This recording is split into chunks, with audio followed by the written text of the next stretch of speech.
The streetlights flickered to life, one by one, as dusk settled over the peaceful streets of Pine Valley.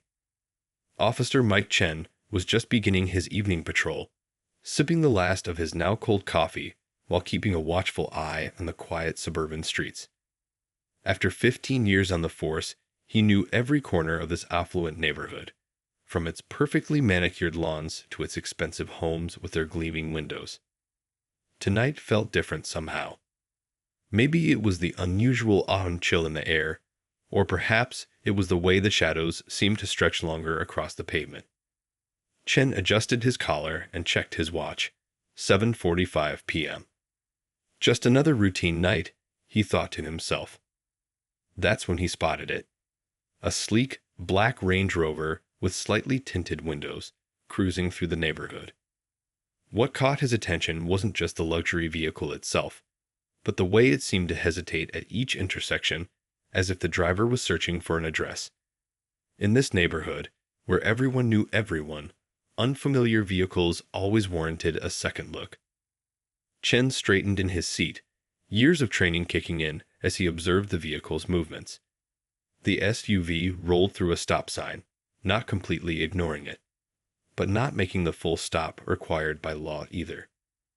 It was the kind of minor infraction that most officers might overlook, but something in Chen's gut told him to investigate further. He flipped on his patrol car's lights, their blue and red glow bouncing off the pristine white fences lining the street. The Range Rover pulled over smoothly, indicating an experienced driver who knew the drill. As Chen radioed in the stop to dispatch, he noticed the vehicle's high-end details, custom wheels, premium trim, and what looked like a professional's parking permit hanging from the rearview mirror. Following protocol, Chen took a moment to run the plates before stepping out of his cruiser. Everything checked out. The vehicle was registered in the state. No outstanding tickets, no alerts. Yet, as he approached the driver's side window, flashlight in hand, he couldn't shake the feeling that something was off about this situation. The crisp evening air carried the distant sound of children playing in their yards and dogs barking at the commotion of the police lights. Chen's shoes crunched against the gravel on the shoulder of the road as he approached the vehicle, his right hand resting instinctively near his belt. The window rolled down silently, revealing the interior of the luxury SUV. The smell of leather seats and a faint trace of hospital-grade sanitizer wafted out. Behind the wheel sat a well-dressed black man in his mid-40s, hands placed carefully at 10 and 2 on the steering wheel. He wore an expensive suit that seemed slightly rumpled, as if he'd been wearing it for many hours, and a lanyard with some sort of ID card hung around his neck. Chen's flashlight beam swept across the interior of the vehicle, taking in the immaculate leather seats, a stack of medical journals on the passenger seat, and what appeared to be a surgeon's cap tossed on the dashboard. The driver's expression remained neutral, but his eyes held a weariness that seemed to go beyond simple fatigue. As Chen opened his mouth to speak, he noticed something else. A small photo tucked into the corner of the dashboard. It showed the driver in surgical scrubs, standing proudly next to a medical team. That image would soon turn this routine traffic stop into something that would change both their lives forever. The autumn wind rustled through the trees overhead, and somewhere in the distance, a church bell chimed 8 times. Neither man knew it yet, but this seemingly ordinary moment on a quiet suburban street was about to become the beginning of an extraordinary story that would impact not just their lives, but their entire community. Inside the Range Rover, Dr. Anthony Richardson took a slow, measured breath. His fingers remained steady on the steering wheel, just as they had been hours earlier during a delicate brain surgery.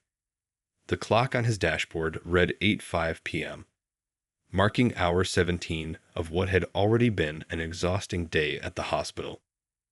His mind drifted back to the morning's emergency surgery, where every second had counted. A young mother had been brought in with a brain aneurysm, her terrified husband clutching their baby in the waiting room. The procedure had been successful, but it had drained him completely. Now, instead of heading home to his well-earned rest, he found himself sitting in his car, blue and red lights flashing in his mirrors, trying to remember if he had made a complete stop at the sign back there. The hospital ID badge around his neck felt heavy after such a long day. He'd forgotten to take it off in his hurry to leave.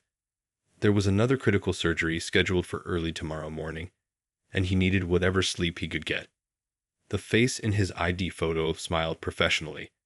Dr. A. Richardson, Chief of Neurosurgery, printed beneath it in bold letters. 16 years of medical training, countless saved lives, and yet here he was, feeling his heart rate tick up slightly as the officer approached his window. He could see the officer's flashlight beam dancing across his car's exterior in the side mirror. The neighborhood around him was quiet, peaceful, exactly why he'd chosen to take this route home.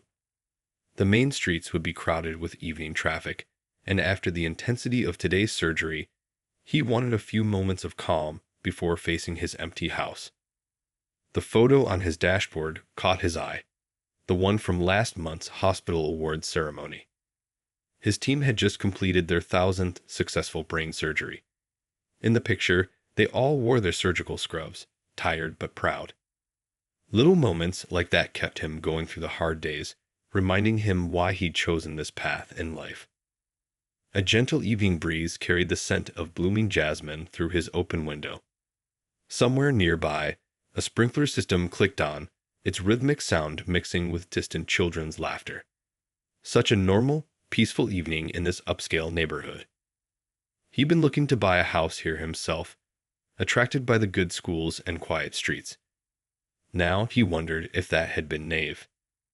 The weight of his surgical briefcase in the back seat reminded him of the patient files he still needed to review tonight. Time was precious. Every minute spent here was one less minute of sleep before tomorrow's procedure. But he knew the drill. Stay calm, be polite, make no sudden movements. It was an unwritten protocol he'd learned long ago, one that had nothing to do with his medical training. His eyes caught sight of a family walking their dog on the opposite sidewalk. They slowed their pace, curious about the police lights. The father pulled his children closer, the way parents often do when they sense trouble. Dr. Richardson felt a familiar knot form in his stomach. He'd worked hard all his life to be seen as a healer, a professional, someone who helped others. Yet in moments like these, none of that seemed to matter. The officer's footsteps grew closer, growl crunching under his boots. Dr. Richardson's mind wandered briefly to his own father, who'd worked as a high school teacher for 40 years. Excellence is your armor, he used to say. But patience is your shield. Those words had guided him through medical school, through his residency, through countless challenging situations. They would guide him through this one too. He watched the officer's approach in his side mirror, noting the way the man held his flashlight, the cautious professionalism in his stance. Neither of them could know it yet, but this evening would end very differently from how it began. Sometimes, the most important moments in life come disguised as inconveniences, wrapped in flashing lights and uncomfortable questions. Officer Chen approached the driver's side window, his flashlight beam steady but searching. The confidence in his step masked a growing unease. Something about this stop felt different from the thousands he'd made before. Maybe it was the expensive car, or perhaps the late hour in this particular neighborhood. But his training kicked in, keeping his voice firm and professional. "Good evening, sir," he said, positioning himself slightly behind the driver's door. "License, registration, and insurance, please." His flashlight beam swept across the interior once more, lingering on the medical journals scattered across the passenger seat. Dr. Richardson nodded calmly, speaking in a measured tone that he perfected over years of delivering both good and bad news to patients' families. "Of course, officer. My registration and insurance are in the glove compartment. I'm going to reach over to get them now." He narrated his movements carefully, keeping his right hand visible on the steering wheel while his left slowly reached across. The officer's posture tensed slightly. "Where are you headed tonight, sir?" The question came with an edge of suspicion that hadn't been there seconds ago. Dr. Richardson could feel the weight of assumptions settling over the situation like a heavy blanket. I'm heading home from the hospital, he replied, carefully withdrawing the documents. I just finished a 17-hour shift. His hospital ID badge caught the flashlight's beam, but Officer Chen seemed more focused on scanning the back seat, where Dr. Richardson's surgical briefcase lay beside a neatly pressed spare coat. This is quite a nice vehicle for this neighborhood, Officer Chen commented, his tone shifting subtly. Do you live around here? The question hung in the air, loaded with unspoken implications. Dr. Richardson felt a familiar tightness in his chest. Not anger, exactly, but a deep weariness. Just hours ago, he'd been deep in concentration, his hands steady as he navigated the delicate pathways of a human brain. Now, those same skilled hands were being viewed with suspicion. Actually, I've been looking at houses in this area, he responded, maintaining his professional demeanor. The school district has an excellent reputation. He handed over his license and registration, movements deliberate and unhurried. Officer Chen studied the documents with extra scrutiny, his flashlight beam making the lamination gleam. This route seems a bit out of the way from the hospital, he pressed, glancing between the license and Dr. Richardson's face. Any particular reason you chose these streets? Around them, the neighborhood had grown quieter, as if holding its breath. A porch light flickered on across the street, and curious faces peeked through curtains at the scene unfolding before them. Dr. Richardson thought about all the times he'd walked into patient rooms, families looking at him with hope and trust, judging him not by his appearance, but by his expertise and compassion. I prefer the quiet streets after a long surgery, he explained, his voice carrying the weight of the day's emotional toll. The main roads are usually congested at this hour. He gestured to the pile of medical files beside him. I still have patient notes to review before tomorrow's procedures. The officer's flashlight beam caught the framed photo on the dashboard again, this time lingering longer on the image of Dr. Richardson in his surgical scrubs, surrounded by his medical team.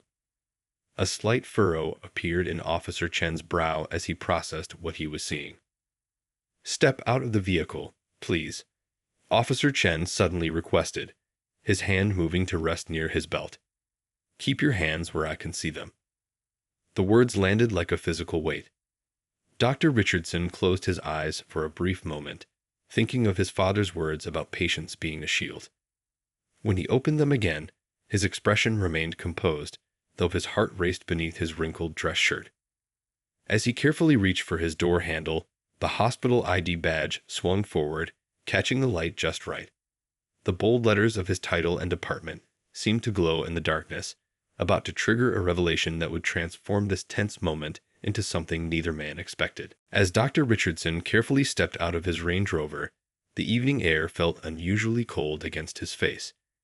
His hospital ID badge swung forward, catching the beam of Officer Chen's flashlight.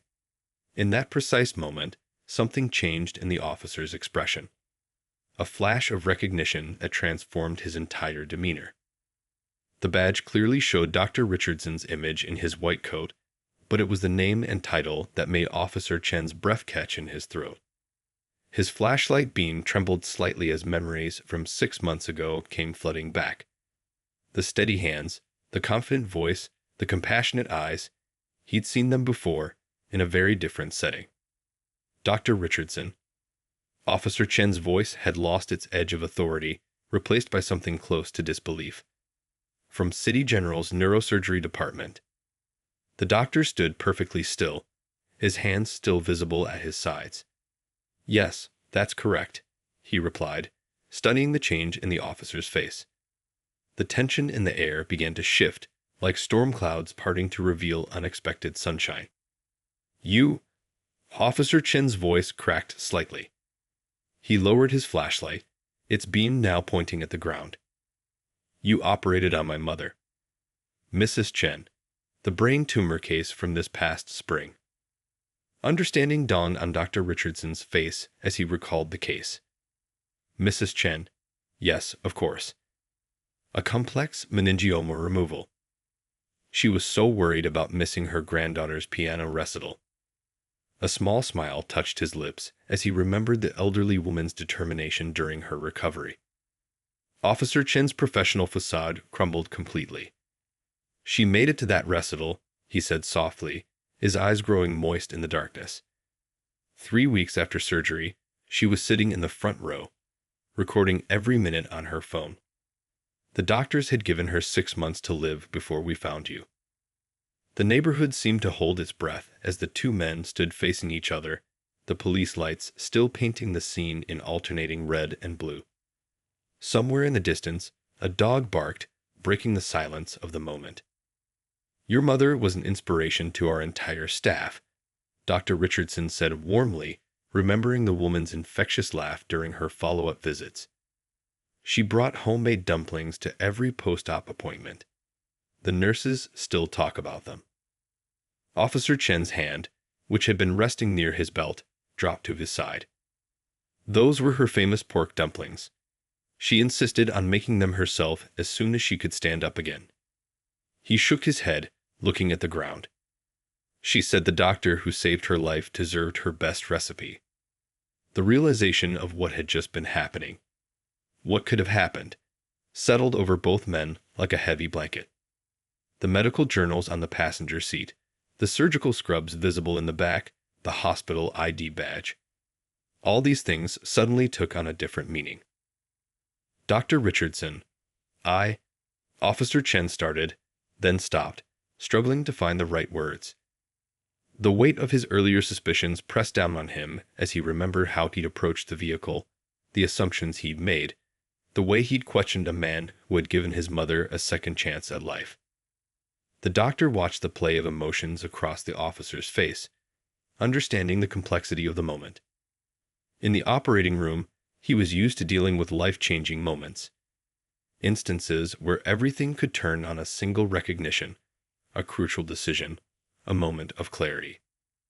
The porch lights from nearby houses cast long shadows on the street, and in the distance, the sound of evening traffic provided a gentle backdrop to this unexpected reunion. Both men stood in the cool night air, the universe having orchestrated a moment that would challenge their perspectives and touch their lives in ways neither could have anticipated when this evening began. The police lights continued to flash silently, casting alternating shadows across both men's faces as they stood in the quiet street. Officer Chen clicked off his flashlight and clipped it back to his belt, his movements slow and deliberate, as if each action helped him process the situation. "Would you like to see a recent photo of her?" he asked suddenly, reaching for his phone. His voice carried a hint of pride mixed with lingering embarrassment. "She's teaching my daughter how to make those dumplings now. Said she needs to pass down the family traditions while she can." Dr. Richardson's professional demeanor softened as Officer Chen showed him the photo. A smiling elderly woman in a bright kitchen, flour on her hands, teaching a young girl how to fold dumpling wrappers. The same woman he'd seen so many times in his office, fighting through her recovery with unwavering determination. "She looks wonderful," Dr. Richardson said warmly, genuinely moved by the image. "Her cognitive functions appear to have recovered completely." He spoke with the practiced eye of a surgeon who had seen countless recovery stories, but this one felt different now.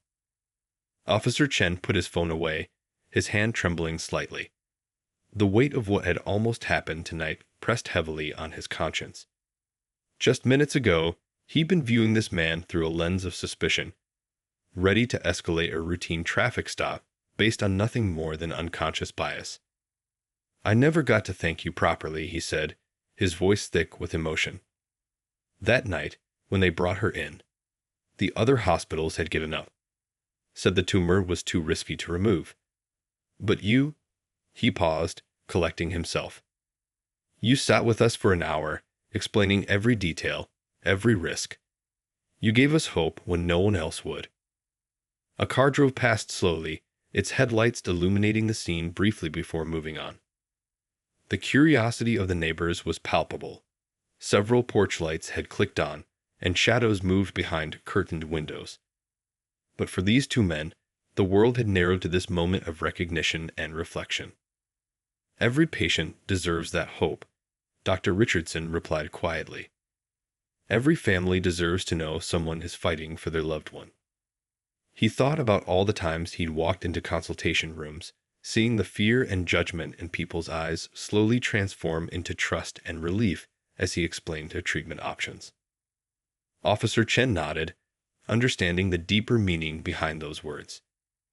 He thought about his own judgments tonight, how quickly he'd forgotten the lesson his mother's illness had taught him, that people are so much more than what we first assume about them.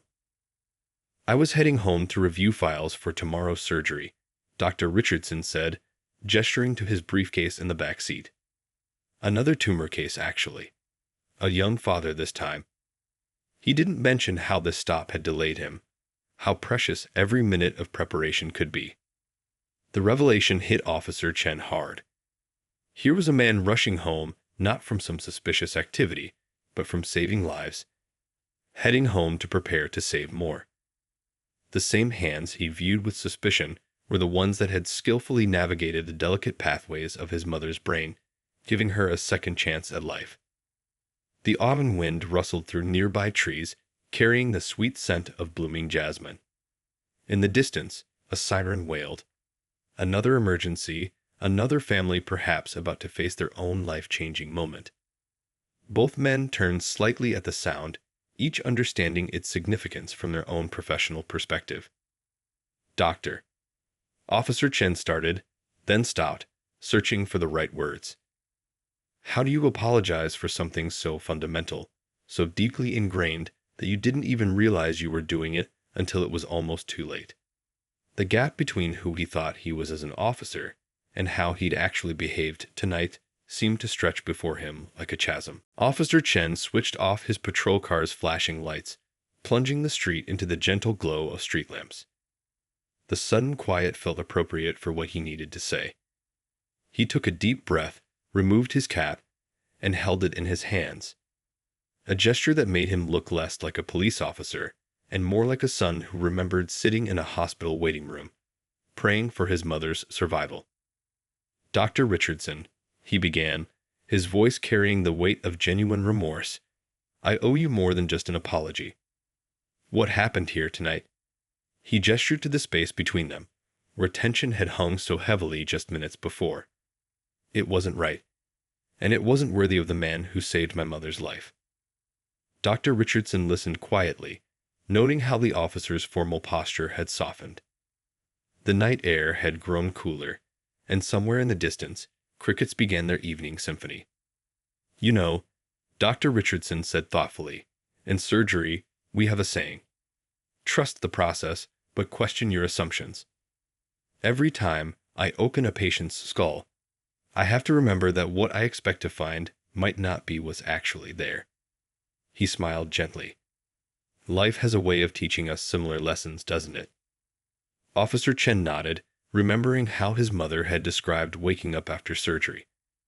How she'd said it felt like being given a new pair of eyes to see the world. Now he understood that feeling in a different way. My daughter asked me last week what makes a good police officer, Chen said, his voice growing stronger with conviction. I told her it's about protecting people, serving the community. But tonight I forgot my own words. I saw your car, this neighborhood, and I made assumptions that had nothing to do with protection or service. A cat darted across the street, momentarily drawing both men's attention. When they looked back at each other, something had shifted in their understanding. Would you believe, Dr. Richardson said with a slight chuckle, that I was actually looking at houses in this neighborhood. There's one for sale just 3 blocks from here. He gestured down the street. I like the idea of being close to the hospital, somewhere quiet to come home to after long surgeries. Officer Chen felt a new wave of shame wash over him. You should be able to live wherever you want, drive whatever car you choose, without. He trailed off, the words sticking in his throat. Without being seen as suspicious, Dr. Richardson finished for him. Without having to prove I belong. His tone wasn't accusatory, but understanding. The voice of someone who had faced these moments many times before. My mother, Chen continued, his eyes growing moist. She lights up every time she talks about you. She tells everyone at her church group about her miracle doctor. Never once did she mention. He stopped, realizing how telling his own words were. Because to her, I was just her doctor, Dr. Richardson said softly. That's all any of us want to be, seen for who we are, not what we look like. The night had grown deeper around them, the neighborhood quieter. The porch lights that had clicked on during the initial stop began to switch off one by one, as if giving the two men privacy for this important moment. I'm sorry, Officer Chen said finally, the words coming from a place of genuine understanding rather than mere obligation. Not just for tonight, but for every time someone like you, someone who helps others, who saves lives, has had to face what I put you through tonight. Dr. Richardson reached out and placed a hand on the officer's shoulder, a gesture that would have seemed impossible just minutes earlier. The first step to healing anything, whether it's a brain tumor or a society's prejudices, is recognizing that there's a problem. What matters is what we do with that recognition. 3 months after that fateful traffic stop, the community center's meeting room was packed to capacity. Officer Chen stood at the podium, looking out at the faces before him. Fellow police officers, medical professionals, and community members all gathered together on a sunny Saturday morning. Sometimes the biggest lessons come from our hardest moments, he began, his voice carrying clearly through the room. 3 months ago, I made a traffic stop that changed not just my life, but our entire department's approach to community policing. In the front row, Dr. Richardson sat next to Mrs. Chen, who beamed with pride at her son. She had insisted on making dumplings for everyone at the meeting, enough to feed an army, as her son had joked. The smell of her cooking made the formal meeting feel more like a family gathering. We're not here to point fingers or assign blame, Officer Chen continued, adjusting his tie. We're here to build bridges, to learn from each other, to do better. He gestured to the new community outreach program materials stacked on a nearby table. This program wasn't born from a textbook or a policy manual. It was born from a real moment, a human moment. Dr. Richardson had become a regular speaker at police training sessions, sharing his experiences not with anger or resentment, but with hope for change. His story had sparked something in the department, a willingness to look deeper, to question assumptions, to see the person behind every interaction. The changes were already showing. The department had implemented new training protocols, focusing on real-world scenarios and personal stories rather than just statistics. Officer Chen had been promoted to lead the Community Relations Unit, where he used his experience to help other officers recognize and overcome their unconscious biases. Last week, Officer Chen shared with the audience, "My daughter asked me again, what makes a good police officer? This time, I had a better answer. I told her it's about seeing people, really seeing them. Not just their appearance, their car, or their neighborhood, but their humanity." He paused, looking at Dr. Richardson, who nodded encouragingly. The man I stopped that night wasn't just a driver in an expensive car. He was a healer, a lifesaver, someone who had given my own mother a second chance at life. How many other stories do we miss when we let our assumptions cloud our vision? The initiative they'd started had spread beyond the police department. Local hospitals had joined in, creating programs where medical staff and law enforcement could learn from each other. Community members volunteered to share their experiences, turning difficult conversations into opportunities for growth. Mrs. Chen stood up slowly, using the cane she now rarely needed thanks to her successful surgery. "I brought more dumplings," she announced proudly, making everyone laugh. Food brings people together. Stories bring people together. This is how we make change. One conversation, one meal, one moment of understanding at a time. Dr. Richardson had finally bought that house in the neighborhood, the one 3 blocks from his traffic stop. But something unexpected had happened. Instead of being viewed with suspicion, he had become a beloved member of the community. Neighbors would wave as he left for his early morning surgeries, and children would stop by to say hello to the doctor who fixes people's brains. This isn't the end of our journey, Officer Chen concluded, looking out at the diverse faces before him. It's just the beginning. Every traffic stop, every interaction, every moment is a chance to see each other's humanity. To remember that behind every face is a story, behind every story is a person, and inside every person is the potential to change the world. The room erupted in applause, but it wasn't just polite appreciation. It was the sound of hope, of commitment to change, of a community coming together to build something better. As people mingled afterward, sharing stories over Mrs. Chen's dumplings, the barriers that had once seemed so insurmountable began to fade. And in that room, on that ordinary Saturday morning, something extraordinary was happening. A simple traffic stop had transformed into a movement, a moment of misunderstanding had blossomed into understanding, and two men from different worlds had shown their community the power of seeing beyond first impressions.